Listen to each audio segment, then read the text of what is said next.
Subscribe करें और bell दबाएं ताकि कोई खबर रह न जाए।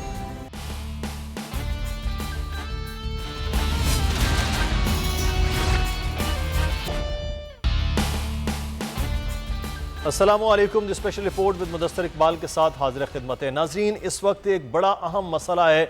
शायद उस जानिब हुकूमतें बार बार बात भी कर रही हैं, लेकिन मीडिया पर उस तरह की खबरें सामने नहीं आ रही हैं।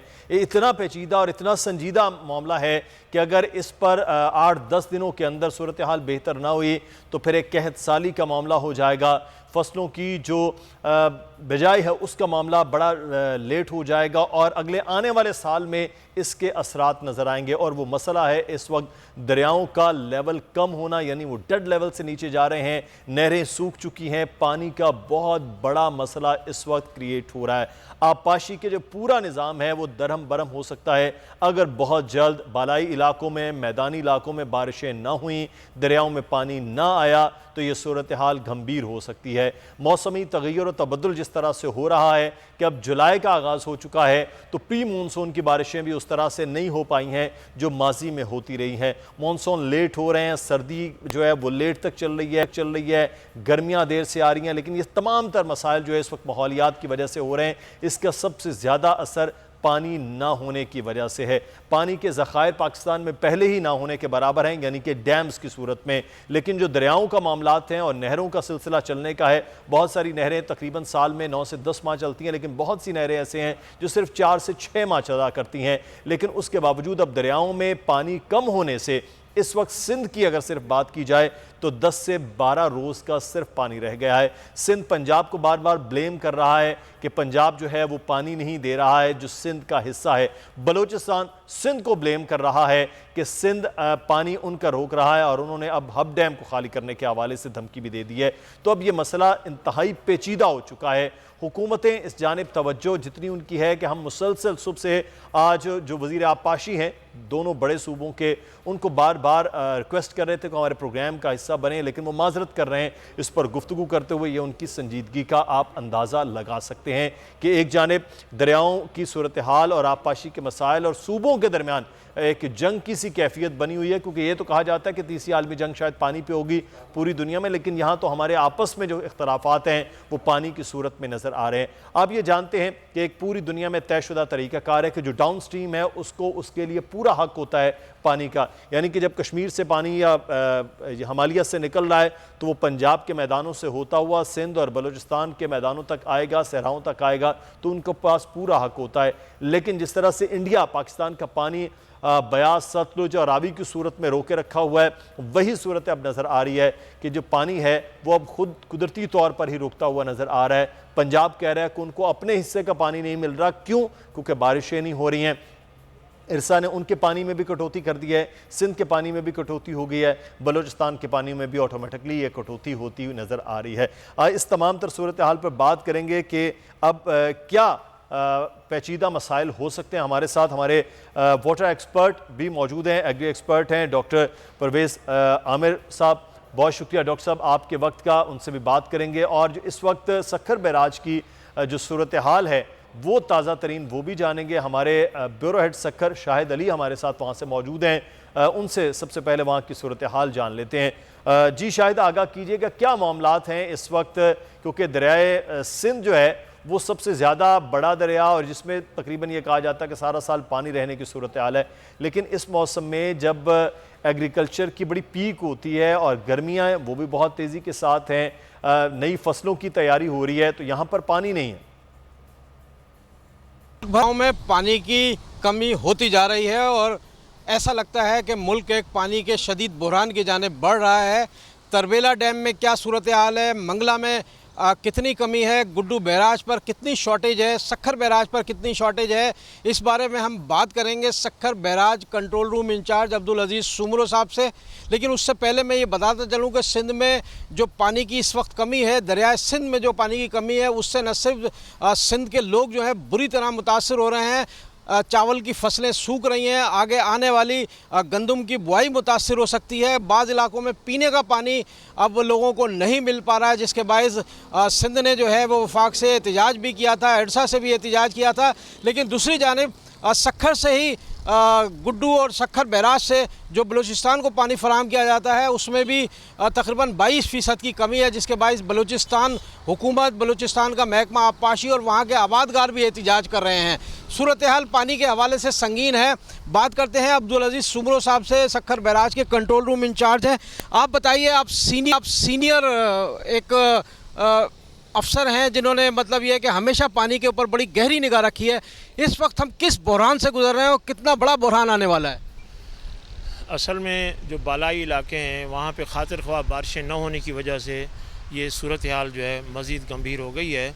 इस वक्त तरबेला डैम पे 1436 फीट पानी की सतह है, तो लास्ट ईयर के मुकाबले में वहाँ पर 25 फीट पानी जो है कम है इस वक्त। इसी तरह मंगला डैम है, वहाँ पे 1154 फीट पानी मौजूद है, जबकि लास्ट ईयर जो है वो 1200 जो है फीट से ऊपर था पानी। तो उसके अलावा आपको मजमूई सूरत हाल बताता हूँ, सक्खर गुड्डू बैराज पे जो है इस वक्त 1,17,000 क्यूसेस पानी की आमद है, अखराज 85,000 है, जो कि लास्ट ईयर के मुकाबले में 60,000 क्यूसेस पानी कम है। और इसी तरह सक्खर बैराज पे 80,000 क्यूसेस पानी की आमद है, जबकि लास्ट ईयर 1,32,000 क्यूसेस पानी था। ये इस वक्त जो है एक पीक सीज़न है हमारा ख़रीफ का, जिसमें राइट साइड पे जो है चावलों की काश्त होती है, लेफ़्ट साइड पे कॉटन क्रॉप होता है, और इस वक्त ये पीक पॉइंट पे पहुंचा हुआ है। अगर ये सूरत हाल आइंदा 15 दिन बरकरार रही तो यकीनन जो है फसल जो है हमारे सिंध में जो है मुतासिर होंगे। तो इसलिए अपील है आवाम से भी कि अल्लाह पाक से दुआ मांगें कि कोई बारिशों का सिलसिला शुरू हो जाए तो ये सूरत हाल से हम निकल जाएँ। अच्छा, जो सूरत हाल है वो बारिशों की वजह से है या कुछ मिसमैनेजमेंट भी है इरसा या वफाक की जानिब से? असल में जो ये सारे मामले को जो है मैनेज करता है इरसा, समझे न? तो अगर इरसा जो है इस चीज़ को न्यूट्रलाइज होकर और इस मामले को देखे तो यकीनन जो है ये मसला जो है दुरुस्त हो जाएगा। बिल्कुल दुरुस्त बात है। अब्दुल अजीज़ सुमरो साहब ने हमें तफसील से बताया है कि इस वक्त मंगला में क्या पोजीशन है, तरबेला में क्या पोजीशन है, कितनी शॉर्टेज है जो गुड्डू बैराज पर है, कितनी शॉर्टेज सक्खर बैराज पर, और आगे हम किस तरफ जा रहे हैं। पूरे मुल्क में पानी का शदीद बुरहान जो है वो सर पर है, और अल्लाह ताला से यही दुआ है कि अगर मुल्क के बाला इलाकों में बारिशें होती हैं। और सक्खर सूरत हाल क्या है, ये कुछ दिन पहले गुफ्तगू की है, शायद अली ने वहाँ पर जाकर सूरत हाल आपको दिखा भी रहे हैं कि क्या मामला चल रहे हैं, इसकी वजूहात क्या हैं, इस पर हम बात करेंगे और क्या मसाइल हो सकते हैं। इस वक्त हमारे साथ डॉक्टर परवेज़ आमिर साहब मौजूद हैं। बहुत शुक्रिया सर आपके वक्त का। सर, तरबेला खुश्क हो रहा है, मंगला खुश्क हो रहा है, यानी कि पानी की जो लेवल है वो बहुत ज़्यादा नीचे है, और अब दरियाओं के अंदर भी पानी जो आपके सामने है, मौसम इतना बदला है कि प्री मानसून में उस तरह से बारिशें भी नहीं हैं। तो ये जो सूरत हाल बन रही है ये कितनी पेचीदा अगले आने वाले वक्त में होगी? लेकिन इसकी निशानदेही हम काफी अरसे से कर रहे हैं कि जो पानी की सूरत हाल है पाकिस्तान में वो शदीद से शदीद तर होती जाएगी। ये कोई एकदम जो है ना आसमान से नहीं टपक रहा है, इसको कहते हैं ये हालात जो है ना ये बतदरीज जो है ना बुरे होते जा रहे हैं। इस दफा जो हुआ है वो ये है कि हमारे जो टेम्परेचर है ना वो बहुत ज्यादा कूल रहा है ऊपर नॉर्दर्न एरियाज में, जिसकी वजह से बर्फ या जो से ना जो नॉर्मल आइस मेल्ट होती है वो नहीं हुई। उससे जो है ना तरबेला एक टाइम पर तो बिल्कुल डेड लेवल के ऊपर आ गया था। यही सूरत हाल उधर मंगला की तरफ भी आपको जो ओवरऑल कमी है, पानी के जो सिस्टम के अंदर कमी है।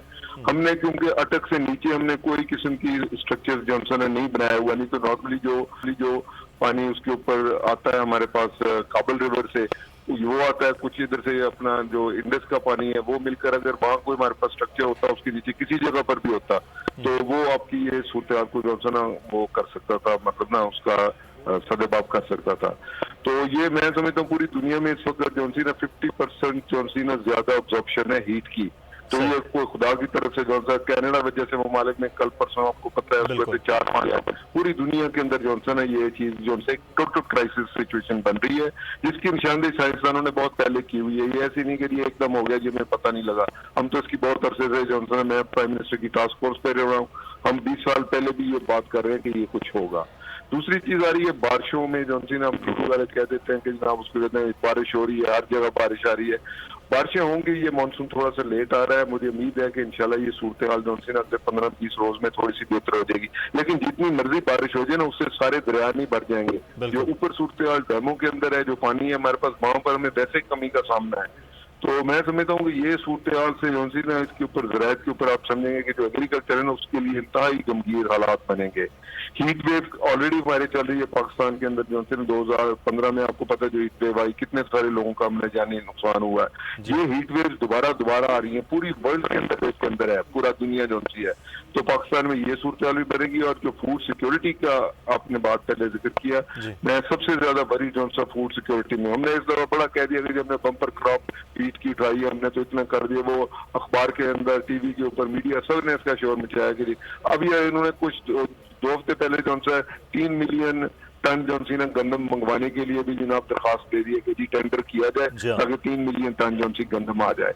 तो ये सूरत हाल जो सी अगर रही तो हमारी जो फूड सिक्योरिटी है ना जी वहां पर 30 से 35% जो सी ना कमी वाक़या होने का इम्कान है। सही। तो उसमें काबू में लाना गवर्नमेंट तो बड़ी खौफनाक बात डॉक्टर साहब आप बड़ी खौफनाक बात कर रहे हैं कि 20 से 30% कमी का इम्कान हो सकता है इस हीट वेव के। इस पर मजीद भी बात करें कि ये किया क्या जा सकता है शॉर्ट टर्म और लॉन्ग टर्म में, इस पर मजीद भी बात करते हैं। हमें लियाकत शाहवानी साहब ने भी ज्वाइन किया है, तर्जुमान बलूचिस्तान हुकूमत हैं। शाहवानी साहब आपका भी बहुत शुक्रिया। शाहवानी साहब आपने प्रेस कॉन्फ्रेंस करते हुए कहा कि बलूचिस्तान का पानी सिंध रोक रहा है, सिंध कह रहा है पंजाब हमारा पानी रोके हुए है, हमें शॉर्टेज है। फिर सोहेल अनवर सयाल साहब की आपने भी प्रेस कॉन्फ्रेंस देखी।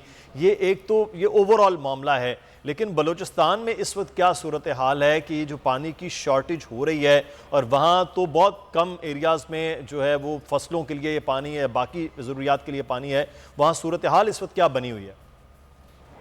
जी सूरत हाल जो है बिल्कुल एक बैरन पिक्चर जो है पेश कर रही है।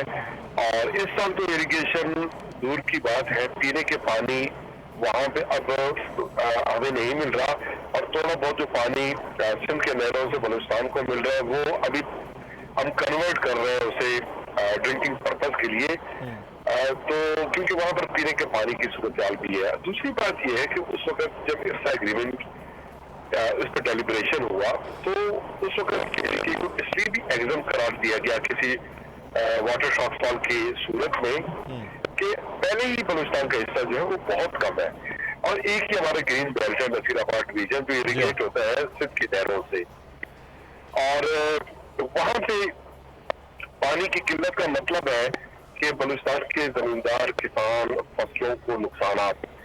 अभी इस साल जो है मजबूरी तौर पर $0.5 बिलियन का यानी कोई 75-70 अरब रुपए ओवरऑल जो इकोनॉमिक एक्टिविटी होनी है ग्रीन बेल्ट में पानी के शॉर्टेज की वजह से साल हमें बर्दाश्त करना पड़ेगा। और गुज़िश्ता 20 साल में यानी सिंस इरसा एग्रीमेंट 36 मिलियन एकड़ फीट पानी जो हमारा अलॉटेड कोटा है उससे हमें कम मिला है और जिससे कोई 2700 से 28 अरब रुपए इन टोटल मैं इसलिए कि इरिगेशन पर्पस के लिए जो जितने भी सेक्टर इसमें इन्वॉल्व होंगे जिसमें पेस्टिसाइड भी हैं, ट्रांसपोर्टेशन है या लेबर है, पेजेंट्स हैं, लैंडलॉर्ड है, मजमूई तौर पे ये एक नुकसान का हमें सामना करना पड़ा बलूचिस्तान जैसे एक गरीब सूबा। तो यही हम अपने सिंध गवर्नमेंट से गुजारिश करते रहे कि हम अपनी जानिब से कोई एक कतरा पानी एडिशनल डिमांड नहीं कर रहे। इरसा एग्रीमेंट जो बाइंडिंग फोर्स है चारों सूबों को बाइंड करती है, पाबंद करती है और उसी में चारों सूबों के वाटर डिस्ट्रीब्यूशन कोटा है वो अलॉट किया गया है और उसी के तहत एवरी 10 डेज कोटा अलॉट किया जाता है। चूंकि उसमें फ्लक्चुएशन रहती है, कभी पानी ज्यादा कभी कम, तो उस बुनियाद पर 10-10 दिनों के लिए एक कोटा अलॉट किया जाता है। और हमेशा हमें ये कंप्लेन रहा है अपने सिंध गवर्नमेंट से, सिंध के अपने भाइयों से कि वो बलूचिस्तान का जो पानी है उसे शाहवानी साहब सिंध तो कह रहा है कि हमारे पास अपने पास पानी वो नहीं आ रहा जो हमारे कोटे के मुताबिक है, हम तो बलूचिस्तान का बिल्कुल भी पानी नहीं रोक रहे हैं। बिल्कुल वो दुरुस्त फरमा रहे हैं। इस वक्त जो दरियाओं में नहरों में पानी की किल्लत है, शॉर्टफॉल है, शॉर्टेज है, ये बात बिल्कुल दुरुस्त है और उसकी वजह जो है बिल्कुल नेचुरल है कि बरसात कम हुई है। लेकिन सिंध को जो पानी है वो 17% कम मिल रहा है। हमें आगे से जो सिंध कम दे रहा है पानी वो 42% कम दे रहा है, नंबर 1। नंबर 2 कि पैमरा एग्रीमेंट पैरा 3 में ये दर्ज है कि किसी भी वाटर शॉर्टेज की सूरत में पानी की किल्लत के बावजूद भी जी सिंध जो है बलूचिस्तान का जो हिस्सा है वो मुकम्मल करके देगा, और किसी भी शॉर्टेज की सूरत में बलूचिस्तान और केपी के एग्जाम है, मुस्तस्ना है। हमें इस्तिस्ना अगर हम अपने ब्याज पे अपने तौर पे क्लेम नहीं कर रहे, एग्रीमेंट पैरा 3 को कोट कर रहे हैं, उसके तहत जो एग्रीमेंट है हम कह रहे हैं कि उसमें आप अमल दरामद करें। अच्छा है, अगर वो कहते हैं कि शॉर्टेज है, शॉर्टेज की सूरत में वो एग्जामिशन इन दोनों नहीं दे सकती, अगेन जो शॉर्टेज जो परसेंटेज है उसी तरह से सिर्फ हमें के पानी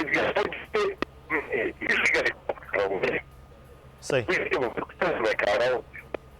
ठीक, लियाकत शाहवानी साहब से हम दोबारा से रब्ता करते हैं, उनकी आवाज़ की डिस्टॉर्शन हो रही है। शाहवानी साहब से हम दोबारा से बात करते हैं, लेकिन डॉक्टर परवेज़ साहब का फ़ायदा उठाते हुए, डॉक्टर साहब ये अब अगर हम हल की जानिब बात करें, एक तो लॉन्ग टर्म है, बहुत चीज़ें आगे हैं जी, डैम्स की सूरत में जैसे आपने कहा अटक के नीचे हम देखते हैं जैसे जैसे डाउन स्ट्रीम शुरू होता है मैदानी इलाके, हमने तो पानी कहीं किसी भी जगह ज़ख़ीरा नहीं किया, हम चनाब के सैलाब भुगत रहे होते हैं, वो 12,000 तक और हर जगह तक वो जो है हम नहीं कर रहे। ये तो एक लॉन्ग टर्म है। शॉर्ट टर्म में सर क्या हो सकता है कि जब चीज़ें हम बेहतर कर पाएँ, ऐसे जो सूरत हाल इस वक्त बनी हुई है?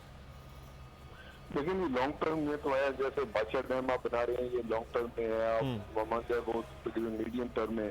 अगर आपको स्ट्रक्चर वहाँ नीचे, मैं डैम की सिर्फ बात नहीं कर रहा हूँ, मैं बराजिस की भी करता हूँ, ये 4-5 साल के अंदर आप जो है अपना स्ट्रक्चर कोई बना सकते हैं। अच्छा। ये सबसे दुनिया में फास्टेस्ट स्ट्रक्चर है, क्योंकि वो टेरेन इस तरह की है ना कि आप उसको 4 साल के अंदर जो है अपनी सेविंग कर सकते हैं। देखिए आप नहीं करेंगे तो आपके जो है इंडिया और अफगानिस्तान ये ऑलरेडी ऊपर 3 डैम्स अनाउंस कर चुके हुए हैं काबुल के ऊपर। वो पानी आपका जॉनसन ना, वो एक दफा पानी गया तो वो समझे गया। अब हम क्या कर सकते हैं, ये जॉनसन ना बिकरिंग जिसको मैं बोलता हूँ कि हमें कम मिल रहा है उसको ज्यादा मिल रहा है, हमें फिर टोटल पानी की अंदर शॉर्टेज है। इंडिया ऊपर पानी जो उसके पास अगर एक चूली पानी भी आएगा ना वो उसको अब रोकेगा, ये मैं आपको बता दूं, उसको अपना यही क्राइसिस को फेस कर रहा है, वो उस पानी को रोकेगा। तो ये जो वार वाली सिचुएशन और किसी वजह से आए ना आए, लेकिन ये पानी की वजह से जॉनसन हालात इंतहाई गंभीर हो जाएंगे, क्योंकि अब वो शॉर्टेज है। अब लोग जॉनसन हर एक जॉनसन अपनी वो फूड सिक्योरिटी को सबसे पहले देखता है। उसमें आप क्या कर सकते हैं, पहली बात है कि जो हमने 1991 अकॉर्ड के अंदर जॉनसन हम उसको लेटर एंड स्पिरिट के अंदर, अगर पानी कम है तो सबको कम मिलेगा। ये मैं नहीं कहता कि जी ना वो मेरा हक ज्यादा पहुंचता उसका ज्यादा था जी, ऐसी बात नहीं है। अगर सारों में कमी है उसको तो 4 गिलास पीने के लिए नहीं है, 1.5 गिलास है तो भाई 1.5 गिलास के अंदर ही शेयर करेंगे। फिर हमने सबसे बड़ी हमारी जौन सी बदबख्ती, हमने वो क्रॉप्स चुनी जो हाई डेल्टा क्रॉप्स है। हाँ जी बिल्कुल, हमें जौन है ना वो हमें चाहिए कि कुछ एरिया कम कर लें। शुगर केन है, ये हमारे लिए डिस्ट्रक्शन है, ये क्रॉप जो हमारी तबाही का बायस बनी हुई है। उसके बाद हाई डेल्टा में आपकी राइस आ जाते, भी सबको राइस लगाने की जरूरत है, उसका एरिया थोड़ा सा कम कर लें। अगर आप पहले 10 एकड़ लगाते हैं इस साल 6 एकड़ लगा लें या 5 एकड़ लगा लें। दूसरी चीज है कुछ एरिया सूटेबल नहीं है राइस लगाने के लिए, उसमें से आप निकल जाए। Same goes for cotton. Cotton में ऐसी ऐसी जो से हम हरकतें कर रहे हैं जो सुनने के मतलब बंदा वैसे हैरान हो जाता है। चोलिस्तान जैसा डेजर्ट है उसके अंदर तो हम मछलियां लगा रहे हैं, हमने वहां जमीनें बात करवा रही हैं, धड़ाधड़ जौन से ना जी नहरें निकाल कर उसको करें। नहीं करती आप जौन से शॉर्ट टर्म के लिए ना जी, पहले सबसे पीने का पानी हर ये कॉन्स्टिट्यूशनल राइट है। 2018 में हमने बड़ा क्लियरली इसको एस्टेब्लिश किया था सुप्रीम कोर्ट में, ये हर पाकिस्तानी का ये हक है बुनियादी, अल्लाह ताला ने भी दिया हुआ है। पीने का पानी जो होता है ना जी वो है, तो पहले उसको इंश्योर करें। जमीन अभी ज़राअत को भी छोड़ें, इनको चीजों को छोड़ें, पहले पानी जो होता है कोई बंदा डॉक्टर साहब बड़ी इंपॉर्टेंस आप बात ज़राअत के हवाले से पानी के हवाले से बता रहे हैं। मुझे एक छोटे से ब्रेक के लिए कहा जा रहा है, ब्रेक लेते हैं जी। डॉक्टर साहब भी हमारे साथ मौजूद हैं, परवेज़ आमिर साहब और लियाकत शाहवानी साहब भी हमारे साथ मौजूद हैं, और शाहिद अली ने भी हमें ज्वाइन किया है, वो भी हमारे साथ होंगे। यहाँ पर एक छोटा सा ब्रेक लेते हैं, ब्रेक के बाद वापस आते हैं, मजीद बात होगी।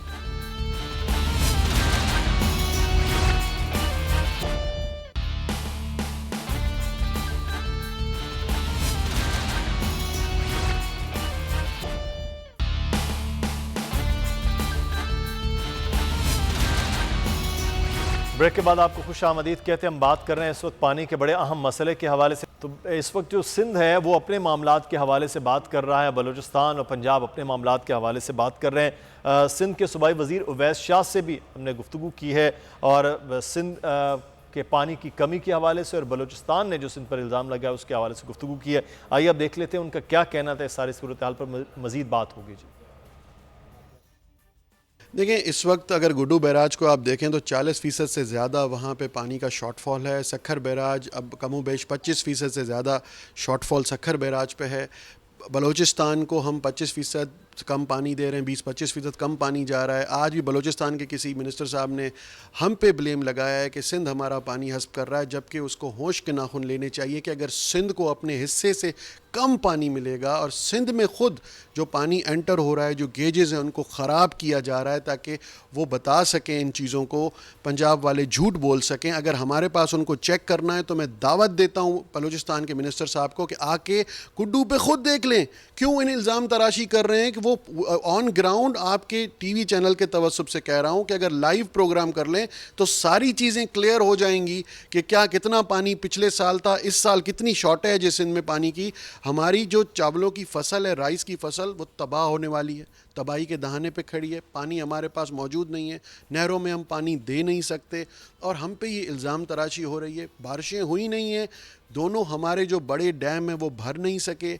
सबसे बड़ी बात होती है रेगुलेशन ऑफ वाटर, जो इन नाअहलों से हो नहीं पा रही है। टेल एंड का सबसे पहला हक होता है कि टेल एंडर्स को पानी पहले पहुंचाएं, उनकी जो ज़रूरियात हैं वो पूरी हों, उसके बाद जहां से पानी शुरू हो रहा है आहिस्ता आहिस्ता उसको रेगुलेट किया जाए। देखिए, इनकी इनकॉम्पिटेंस हर सेक्टर में ज़ाहिर हो रही है, इनकी नाअहली हर सेक्टर में ज़ाहिर हो रही है और अगर ये इन्होंने अभी भी ना सुधरे तो मजबूरन ये दूसरा लॉन्ग मार्च करना पड़ेगा जो सिर्फ हमारे हक के लिए होगा। कम से कम हमें पानी तो पूरा दे दो, गैस तो छीन ली, पेट्रोल छीन लिया, सब्जियां हमसे छीन ली, इस मुल्क के लोगों से आपने खुर्दोनोश की सारी अशिया उनके पहुंच से छीन ली हैं, उनके पहुंच से दूर चली गई। अब कम से कम पानी तो सिंध वालों को दे दो, किस जुर्म की सज़ा दे रहे हो। उवैस शाह की गुफ्तगू आप जान रहे थे। लियाकत शाहवानी साहब, आप पर ही इल्ज़ाम हो रहा है, आप आ जाएं सर। वो कह रहे हैं गुड्डू बैराज पर आप आके खुद देख लें, और वो मिनिस्टर कह रहे थे हमारी दुआ है आप मिनिस्टर बने, अभी तर्जुमान है, तो आप आएँ सर। आपने प्रेस कॉन्फ्रेंस की थी, कह रहे हैं आके देखें कि हमारे पास जो पानी आ रहा है, हम अगर आपको शॉर्टेज आ रही तो हमारे पास ही ऑलरेडी शॉर्टेज है। सर मेरी मिनिस्ट्री के लिए वो दुआ कर रहे हैं, अल्लाह दिमाग से मैं शुक्रिया अदा करता हूँ, लेकिन एज तर्जुमान मैं खुश हूँ और बलूचिस्तान के अवाम की तर्जुमानी, बलूचिस्तान के अवाम के एहसासात, उनकी ज़रूरियात की तर्जुमानी ये मेरी जिम्मेदारी है। और सिंध के दोस्त इस तरह नाराज हो रहे हैं जैसे हाय रोज हम कोई नेगेटिव रिमार्क्स पास करते हैं, उनके हवाले से कोई प्रेस कॉन्फ्रेंस करते हैं। मौजूदा गवर्नमेंट जो है 3 सालों में पहली दफा ये 2-3 मीडिया टॉक हमने बहालत मजबूरी अपने राइट के लिए किया है। सिंध अपना राइट पंजाब के अंगेंस्ट क्लेम करता है, अपने लिए जो चाहता है, अपने बच्चों के लिए जो चाहता है, अपने जमींदारों के लिए जो चाहता है, अब कहते हैं सुविधा क्या है, इन्हीं नई ख्वाहिशात के साथ हिंदुस्तान के लोगों के लिए करें। जब भाई कहते हैं तो फिर भाई बंदी दिखता है, भाईचारा जो है चारा अपने साथ रखते हैं, भाई हमें बताते हैं। तो गुजारिश ये है, ये जो गुड्डू बैराज को कह रहे हैं कि वो इनवाइट कर रहे हैं, मैं बिल्कुल खैर मकदम करता हूँ। लबैक, हम हाजिर हैं, हम वहां पे भी आएंगे, हमें दिखाएं जो शॉर्टेज है, और टेक्निकल एक्सपर्ट भी होंगे, उनके भी होंगे। और मैं गुजारिश करूंगा मीडिया से कि आपकी मौजूदगी, कैमरे की आंख की सारा सूरत हाल देख रहा हो, फिर आप फैसला करें कि बलूचिस्तान का जो इस वक्त स्टॉर्म है वो दुरुस्त है या गलत, और इस सिलसिले को फिर आगे बढ़ाएं। गुड्डू बैराज के गेज तक इसको महदूद न रखें। गुड्डू बैराज से RD 0 से आकर RD 109 पे जब गेज लगा हुआ है सिंध में, उस गेज को मीडिया के आंख से आप दिखाएं कि वो गेज ये तो करते हैं, और उसी गेज का रिटन जो डॉक्यूमेंट जिसमें हम गेज को मेजर करके रिपोर्ट करते हैं, उसमें हमारे सिंध के इरिगेशन डिपार्टमेंट के ऑफिसर उसमें दस्तखत नहीं करते। सही, यानी अगर वो दस्तखत करेंगे तो वो डॉक्यूमेंट हमारे सामने आएगा। इरिगेशन डिपार्टमेंट बलूचिस्तान के ऑफिसर सिर्फ इरिगेशन डिपार्टमेंट को राब्ता करते हैं, हमारे कॉल रखा है, और इसी तरह कीर्तन कैनाल से RD 109 पे आकर यहाँ पे भी गेज मीडिया अपनी आंख से देखे और फिर वो फैसला करें। हमारे दोस्त ने बताया कि सिंध को कोई 25% जो शॉर्टेज सिंध की है, जो बलूचिस्तान को 25% वो कम जो है पानी फराम कर रहे हैं, तो 25% नहीं 42% है। ये मैं आपको डेट सारा डिटेल शेयर भी कर रहा हूँ, ठीक। इन रिटर्न में आपको भिजवाता हूँ सही। कि मई और जून में हमें 42% कम पानी मिला है, 25% नहीं कम। और उसके तो बाद 42% जो आप शाहवानी साहब कह रहे हैं कि मैंने वो इनकार कम। नहीं किया। अगर इससे आगे सर जी जी आगे थोड़ा सा बढ़ते हुए, इसके अलावा एक तो सिंध गवर्नमेंट जो है पानी कम फराहम करती है, एक तो ये इशू। सही। सेकंड ये है कि इनलीगल पंप्स जो है, जो सिंध के जमींदार हैं, उन्होंने हमारे जो हमारा हमारी तरफ आ रहे हैं वहां पे पंप इलीगल लगाए हैं और वहां पे वाटर जो है डिस्चार्ज इलीगली करते हैं, उसका भी हमें नुकसान हो रहा है। तो हम अपने सिंध गवर्नमेंट से, अपने दोस्तों से गुजारिश करते हैं कि हमने अपने राइट के लिए अगर आवाज उठाया है, कोई अपने तौर पे रातों रात को हमें ख्वाब नहीं आया, बल्कि इरसा एग्रीमेंट के तहत हम अपना राइट क्लेम कर रहे हैं और उसी इरसा एग्रीमेंट के तहत ही सिंध जो है पंजाब के अगेंस्ट अपना राइट क्लेम कर रहा है। तो फिर डबल स्टैंडर्ड नहीं होनी चाहिए। बेहतर ये है, हम प्रपोज कर रहे हैं और थर्ड पार्टी हम सजेस्ट कर रहे हैं वापडा को, थर्ड पार्टी मिटिगेशन हो, रेगुलेशन हो, थर्ड पार्टी बैठ के फैसला। चलिए इस पे भी डॉक्टर साहब से भी इस पे बात करते हैं कि इसके क्या हल हो सकता है। शाहिद अली हमारे साथ ब्यूरो हेड मौजूद है, उनसे भी वहाँ की सूरत हाल जो है शक्कर की, वहाँ दोनों तरफ जो है वो एक तरफ कॉटन है, एक तरफ चावल की फसल है, खासा नुकसान है और किसान परेशान है। शाहिद अली, क्या सूरत हाल इस वक्त चल रही है किसानों के अगर हवाले से बात की जाए तो? देखिए, किसानों की बात अगर हम करते हैं तो जो सिंध में इस वक्त जो सबसे ज्यादा मुतासिर फसल हो रही है वो चावल की फसल है। और चावल की फसल जो है हमारे इन्हीं इलाकों में होती है, शिकारपुर, जगाबाद, कंदकोट, कश्मोर, लाड़काना, कब्बर, शहदाद कोट, ये वो सारे इलाके। और इसके साथ ही जो बलूचिस्तान के इलाके हैं, जाफराबाद है, डेरा मुराद जमाली है, डेरा अल्लाह यार है, इन इलाकों में भी चावल की फसल बहुत होती है। लेकिन पानी की कमी से इस पूरे इलाके में चावल की फसल न सिर्फ मुतासिर हो रही है, और मेरे पास पक्की इतलात है कि बाज़ जगह पर अभी इसका बीज भी लगाया नहीं जा सका है क्योंकि वहां पानी नहीं पहुंचा है। और सिंध के जो तेल के आबादगार हैं, अगर बात करें हम नवाबशाह से आगे जो समंदर की तरफ रास्ते जा रहे हैं, बदीन का इलाका है, टंडो वाला यार का इलाका है, वहां तक तो पानी बाज़ इलाकों में पहुंच ही नहीं रहा। वारा के इलाके में पीने का पानी नहीं पहुंच पा रहा है, लोग परेशान हैं। और खुद महकमा आबपाशी ने वादे किया है कि बाज़ जगहों पर हम ज़रूरी पानी नहीं दे रहे हैं, बल्कि पीने का पानी दे रहे हैं, ज़रूरी जमीनों के लिए पानी नहीं दे रहे हैं। सिंध को बड़े पैमाने पर इस वक्त जो है पानी की शॉर्टेज का मसला दरपेश है। और ऐसी बात नहीं है, सिंध ने ये मसला 2-2.5 महीने पहले उठाया था, और न सिर्फ उठाया था बल्कि इरसा को जो है तरकीब का निशाना बनाया था। आज जो सारी सूरत हाल है ये हमारे सामने जो आ रही है वो इरसा की मिसमैनेजमेंट की वजह से आ रही है, जो बलूचिस्तान सिंध पर इल्जाम लगा रहा है और सिंध पंजाब पे इल्जाम लगा रहा है। जाहिर है पानी ऐसी चीज है उसको रोका नहीं जा सकता, आपके पास वाफिर मिकदार में आ जाए तो आप उसको रोक नहीं सकते।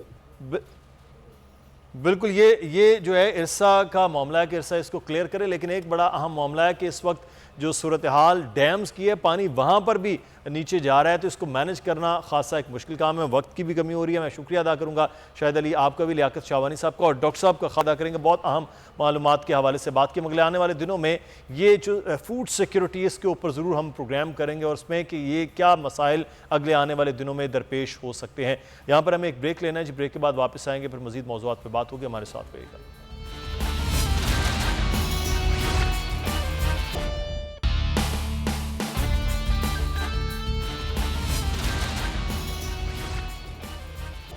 ब्रेक के बाद आपको खुश आमदीद कहते हैं। इस वक्त मैट्रिक के इम्तहानात जारी हैं कराची में, बल्कि पूरे सिंध में, और हर जगह से खबर एक ही आ रही है कि एक तो मिसमैनेज हो रहा है, पर्चे देर से पहुंच रहे हैं, दूसरा पर्चे वक्त से पहले लीक हो रहे हैं और बूटी माफिया सरगर्म नज़र आ रहा है। लेकिन इस सारे अमल को किस तरह से टैकल करना है, जो कमेटी बनाई गई है, हैरान कुन ये है कि उन पर भी वो अफसरान लगा गए हैं जिन पर ऑलरेडी इल्ज़ामात हैं और उन पर तहकीकात हो रही हैं। दोनों अमल पर बात करेंगे। हमारे साथ हमारे नुमाइंदे मौजूद हैं, राव अफनान। राव, एक तो ये बार बार पर्चे आउट होना, देर से जाना, मिसमैनेज होना, और इस सारे अमल को जो जिन्होंने देखना है वो खुद उन पर माजी में इल्ज़ाम लग चुके हैं कि वो रद्दोबदल और तब्दीली कर चुके हैं इम्तहानात में। ये क्या चल रहा है इन बोर्ड्स के अंदर? मुदस्सिर एक मुनज़्ज़म साजिश हो रही है कराची मैट्रिक बोर्ड के अंदर, और ऐसा लगता है कि अफसरान और मुलाजिम खुद मुलव्विस है, क्योंकि अगर बात की जाए कि 38 CCO जिन पर मलबा डाला गया कि जिनकी वजह से पर्चे सेंटर्स के अंदर ताखीर से पहुंचे, उसके बावजूद जो है जब अगले रोज कराची मैट्रिक बोर्ड के अमले को ये जिम्मेदारी सौंपी गई और 400 से ज्यादा जो अमला मुलाजमीन था उसने तरसील का काम किया, तमाम इम्तिहानी मराकिज पर जो है पर्चे वो तरसील करता रहा, लेकिन आखिरी का पेपर था वो भी इम्तिहानी मरकज पहुंचने से कबल जो है वो लीक हुआ, हलशुदा पर्चा व्हाट्सएप पर दस्तयाब रहा। तो इससे साबित होता है कि कराची मैट्रिक बोर्ड के मुलाजमीन और अफसरान जो है वो इस गोरख धंधे में मुलव्विस है और उन्हीं की जानिब से लीक किया जाता है। अगर मैं बताता चलूं, फिजिक्स का जो पर्चा था उसमें बदनजमी इतनी देखी गई कि घंटों बाद भी जो है वो पर्चा शुरू ना हो सका, इम्तिहानी औकात खत्म होने के बावजूद पर्चा शुरू ना हुआ, दोपहर 2:30 बजे वाला पर्चा शाम 7:30 बजे लिया गया। तो इस तरह जाहिर हो रहा था कि मुनज़्ज़म तरीके से ये पूरा जो इम्तिहानी अमल है उसे राउफनान, आप बता रहे हैं कि मुनज़्ज़म तरीके से है, तो हम बात कर लेते हैं सैयद शरफ अली शाह साहब के साथ, चेयरमैन बोर्ड सेकेंडरी एजुकेशन है। शाह साहब, ये इतना मुनज़्ज़म तरीके से ये जो लफ्ज़ इस्तेमाल हो रहा है, साजिश हो रही है, 2:30 बजे पेपर है, 7 बजे तक है, पेपर पहले आउट हो रहा है, बूटी का माफिया तो चलो बहरहाल वो तो चल ही रहा है, उसके तो हम बाद में बात करें, ये क्यों इस तरह से मिसमैनेज हो रही हैं सर चीज़ें? पहले तो आपके नुमाइंदे ने गलत बात की कि पेपर पहुंचने से पहले ही आउट हो गया। पेपर सेंटर पे पहुंचा है, 9:05 के बाद की रिपोर्ट आई है। उस वक्त जो है ये टाइम होता है जब एक्सटर्नल सुपरिटेंडेंट जो होता है एग्जामिनर, वो पेपर खोलता है और जो ब्लॉक्स होते हैं 20-25 क्लासरूम्स उनमें डिस्ट्रीब्यूट करता है। उस वक्त जो है उसमें question papers, answer sheet, attendance sheet distribute करके उसके बाद इन्विजिलेटर के हवाले करता है कि आप भी अगर 20 मिनट में आप आए और जाके जो है वो उधर ब्लॉक में पहुंचे, सेनेट रूम को ब्लॉक कहा जाता है, वहां पहुंचे, वहां पे लीक हुआ है 10:05 पे या 10:10 पे, तो वो बोर्ड की जिम्मेदारी नहीं है। बोर्ड की जिम्मेदारी तब तक है जब तक वो पेपर सेंटर पहुंचे। आपके नुमाइंदे ने गलत बात की कि पहुंचने से पहले ही जो है वो आउट हो गया है। अच्छा, तो आज अब पेपर आराम से हो गया है, टाइम पे पेपर पहुंचा है। अच्छा, आप कह रहे हैं शाह साहब टाइम पर हर जगह पर पेपर पहुंचा है, किसी जगह गलत टाइम पर पेपर नहीं हुआ है, हर जगह चीजें मैनेज थी?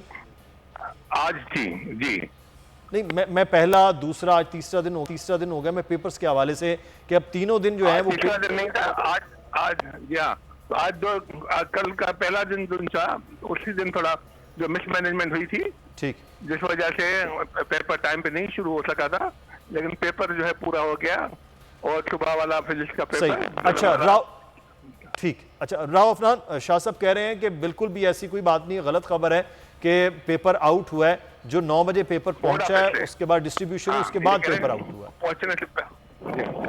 अरे मुदस्सिर, इस हवाले से जो दुबई मुफ्ती है बराए महकमा बोर्ड एंड यूनिवर्सिटी, उन्होंने भी कहा था कि मोबाइल का इस्तेमाल ना किया जाए, और गुज़श्ता रोज जो कराची मैट्रिक बोर्ड के चेयरमैन सैयद शरफ अली उनका खुद का बयान था और उन्होंने बार तंबीह की थी कि अमला मोबाइल का इस्तेमाल ना करे। तो हब मराकिज पर जब पर्चा पहुंचा वहां से लीक हुआ, ये बार बार कहने का मकसद है कि तरसील जो है वो मैट्रिक बोर्ड का अपना अमला कर रहा था, तो पेपर लीक होने के अंदर इनके अपने मुलाजमीन शामिल है। हम इस चीज की निशानी 9 बजे पेपर शुरू होना था और 9-9:15 बजे हलशुदा पर्चा दस्तयाब था। इसका मतलब है कि ये पर्चा जो लीक है वो गालिबन 8:30 से 8:45 के दरमियान हुआ। फिर पूरा पर्चा हल करने के अंदर कम से कम पौना घंटा चाहिए, अगर जितना चाहे एक्सपर्ट हट जाए, ये टेक्निकल चीज है।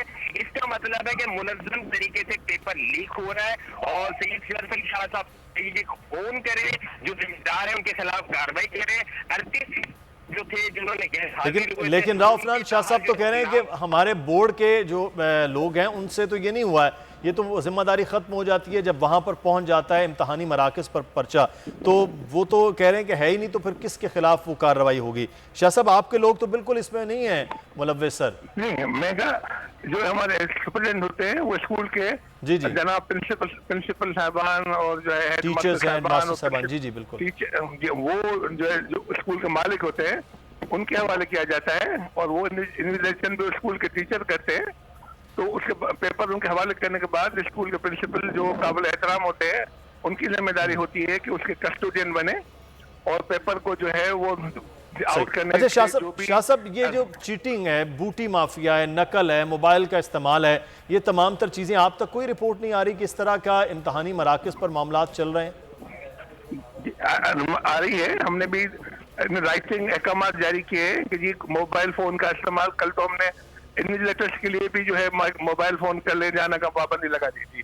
स्टूडेंट्स के लिए पहले ही मोबाइल फोन जो है रखने लेटर लिख लिए थे। अब जो है हमने उनको कहा 12 जो कहा है, और उसके बावजूद इसकी जो है स्ट्रिक्ट इम्प्लीमेंटेशन के लिए जो एग्जाम सुपरिटेंडेंट है, प्रिंसिपल्स है, हेडमास्टर्स हैं, उनकी जिम्मेदारी है कि वो हमारे से कोऑपरेट करें। शरफ अली शाह साहब, आप कह रहे हैं कि बिल्कुल पेपर आउट नहीं हुआ है और आधे घंटे के अंदर हलशुदा पेपर जो हैं वो भी सामने आ गए हैं और लोगों ने बाकायदा मोबाइल्स पर, बल्कि अब तो वो टिकटॉक की सूरत में भी चीज़ें सामने आ गई हैं। अब आप कह रहे हैं कि नहीं है, चले आप का बोर्ड इसमें मुलव्विस नहीं है तो ठीक है, वरना यह है कि माजी में बूटी माफिया से लेकर पेपर लीक होने तक मामलात ये हैं। अभी मजीद पेपर्स हैं, इसी तरह से हम रिपोर्ट करते रहेंगे। रऊफ नान, आपका भी बहुत शुक्रिया। शरफ अली शाह साहब, आपका भी बहुत शुक्रिया। जो सूरत हाल है वो लोगों के सामने है, फैसला करना उनका काम है कि ये क्या हो रहा है। आगे बढ़ेंगे। जैसे बकरा ईद करीब आती है, सबसे ज़्यादा जो सरगर्म लोग होते हैं वो एक और ख़ास किस्म के चोर हैं जो कुर्बानी के जानवरों की चोरी करते हुए नजर आते हैं। तरीक़ाकार बहुत मुख्तलिफ होते हैं। ऐसी एक सूरत हाल CCTV फुटेज में आपको दिखाते हैं जो कराची के इलाके कुरंगी में पेश आई है, जहां पर 7-8 बकरे रखे गए मालिकान की जानिब से और उसके बाद ये चोरी का पूरा अमल हुआ है। इसकी तफसीलात जानेंगे। डेप्यूटी ब्यूरो चीफ हमारे साथ मौजूद हैं शुएब बरनी। शुएब, आगाह कीजिएगा ये किस तरह से यहाँ ये चोरी की गई है और ये CCTV के अंदर नजर आ रहा है बाकायदा तौर पर 1, 2, 3 बकरों को लाया जा रहा है, गाड़ी में ले जाया जा रहा है। जी बिल्कुल, ईद कुर्बान के आने में तकरीबन 2 हफ्ते का वक्त रह गया है, तो ऐसे में ही कराची शहर में जो लोग बकरे या गाय या बैलों की चोरी करते हैं वो भी सरगर्म हो गए। इस वक्त ये एक CCTV फुटेज है जो बोल न्यूज ने अपने नाजरीन के लिए हासिल की है। ये कोरंगी इंडस्ट्रियल एरिया के इलाके गुलजार कॉलोनी के इलाके की CCTV फुटेज है, जहाँ पे खुले आम दिन दिहाड़े सुबह के जो वक्त है उस वक्त ये 6 कीमती बकरों को जो है मुल्जिमान चोरी करके फायरिंग करते हुए लेके जा रहे हैं। फायरिंग इसलिए उन्होंने की कि वहाँ पे कुछ लोग जमा हुए तो वो करीब ना आए और ये बकरों की वारदात जो चोरी करने की है इसको मुकम्मल करें। सिर्फ कराची में कोई ऐसा नहीं है, गुज़िश्ता 4 रोज के दौरान शहर के मुख्तलिफ इलाकों से गाय बकरे रोजाना की बुनियाद पे चोरी होने के वाकयात रिपोर्ट हो रहे हैं। इस वाकये में भी जो मुद्दई मुकदमा है जिन्होंने कोरंगी इंडस्ट्रियल एरिया थाने में जाके FIR कटवाई है, मेरी उनसे बात हुई। उनका ये कहना है कि पुलिस हमारे साथ ताउन नहीं है। वाकये की CCTV फुटेज मौजूद है, लेकिन उसके बावजूद मुल्जिमान की गाड़ी का सुराग नहीं लगाया जा रहा। इसके अलावा मुल्जिमान की शनाख्त जो होती है नादरा के रिकॉर्ड से नहीं करवाई जा रही कि इनकी गिरफ्तारी अमल में आए। क्या वजूहात हैं शुएब, क्या वजूहात हैं कि ये सब चीज़ें क्लियर हैं? एक तो चोरी है, दूसरा वहाँ पर फायरिंग भी, खौफ व हरास भी फैलाया गया, उसके बावजूद पुलिस इतनी ठंडी होकर बैठी है कि कुछ करना चाह ही नहीं रही है। जी मुदस्सिर साहब, बिल्कुल आपका ये सही कहना है। मुद्दई मुकदमा का ये कहना है कि उन्होंने इस इलाके के SHO और DSP से भी बात की है जो कि कोरंगी इंडस्ट्रियल एरिया थाने के हैं, लेकिन उसके बावजूद आज तीसरा रोज था इस वारदात को। 5 तारीख को ये वारदात हुई है, 6 तारीख और अब 7 तारीख तकरीबन गुजर रही है। तो उनका ये कहना है कि अभी तक मुल्जिमान पकड़ने के अलावा ये सिर्फ मुकदमा दर्ज हुआ है, अभी तक किसी मुल्जिमान के हवाले से कोई खाका नहीं बनाया गया, कोई तफ्तीश में पेशरफ्त नहीं हुई है। और कराची शहर में जो इस वक्त जो शहरी हैं उनके लिए अपने कुर्बानी के जानवरों को सड़क पे बांधना और उनको महफूज रखना रहा है बकरीद से पहले, वो खासा मुश्किल हो गया। बहुत शुक्रिया शुएब बरनी, डेप्यूटी ब्यूरो कराची हमारे साथ मौजूद थे। और ये सूरत हाल है कि इस वक्त आपको अपना भी ख्याल रखना है, आने वाले कुर्बानी में अपने जानवरों का खुद ख्याल करना है, क्योंकि पुलिस किसी तरह से भी आपका ख्याल या आपके जानवरों का, आपके अमला का ख्याल रखने के इस वक्त वो बिल्कुल मूड में नहीं है। मुदस्सिर इकबाल को इजाज़त दीजिए, प्रोग्राम से कल फिर हाजिर होंगे। अल्लाह हाफिज़।